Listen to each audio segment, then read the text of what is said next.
সারা সপ্তাহ জুড়ে ভালো মন্দ খাবার পর সপ্তাহের শেষে ইচ্ছা করে যে একটু হালকা কিছু খাই। সবসময় অতিরিক্ত মশলা রান্না বান্না ভালোও লাগে না। তাই আজকে তোমাদের সাথে কম তেলে হালকা ফুলকা একটা রান্না শেয়ার করব। প্রথমেই পেঁপে আর আলুটা কেটে জলে ভালো করে ধুয়ে নেব। আগে থেকে কেটে ধুয়ে রাখা পোনা মাছগুলোতে নুন হলুদ মাখিয়ে নেব। এবার কড়াইতে তেল দিয়ে মাছগুলো কড়া করে ভেজে নেব।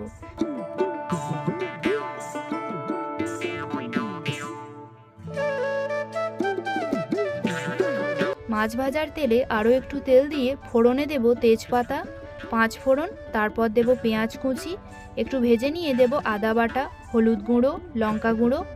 কিছুক্ষণ মশলাটা কষাবো।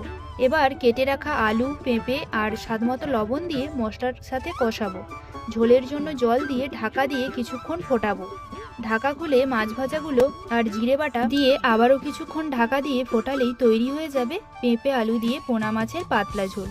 দুপুরবেলা গরম ভাতের সাথে পরিবেশন করলে মন্দ হবে না কিন্তু।